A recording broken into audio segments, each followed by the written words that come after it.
If you value your happiness and sanity, take your time and choose your pet wisely.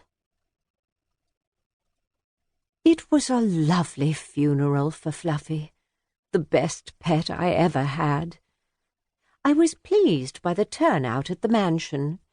Mourners filled the large backyard and mingled as the sun finally broke through the San Francisco fog. Everyone had loved Fluffy. She had such a gentle temperament, quite the nicest of all my pets. Even when she was feeling out of sorts, she never bit anyone, partly because I had trained her well, and partly because she wouldn't hurt a fly. She was such a special pet that I knew I could never find another one like her. I intended to bide my time, perhaps sleep for 20 or 30 years, until the ache in my heart had eased a little.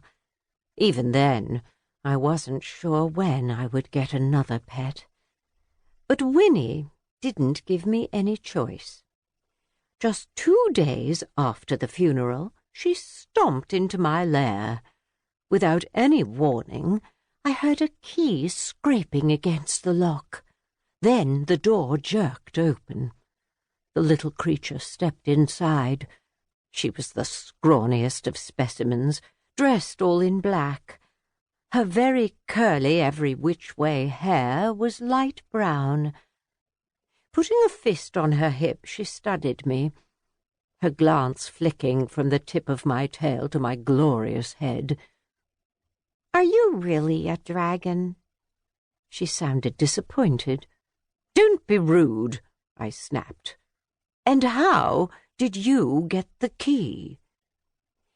"Great Aunt Amelia put it in her last letter to me," she said as she strolled farther inside my living room. Amelia was the ridiculous nickname that the other humans used for my Fluffy. "It had directions to the hidden door in the basement." She stared at me, bold as brass. "She was afraid you'd be lonely." "Well, I'm not." I held out my paw to the obnoxious creature. "So give me the key and go away." Instead, she circled round my lair, stopping by the Regina and the metal song discs.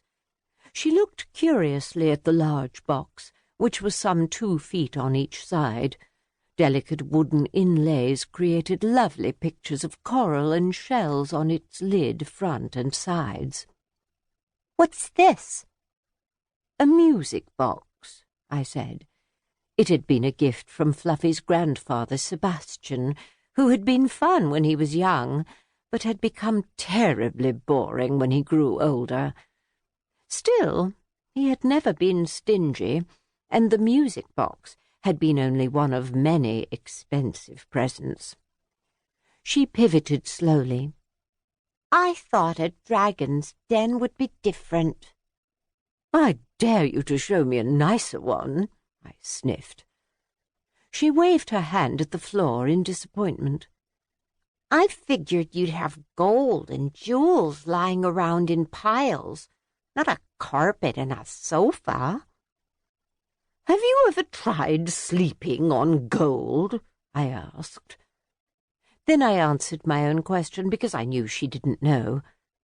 "Gold is hard and cold, and as for jewels, well, the diamonds leave scratches on my scales that take forever to buff out."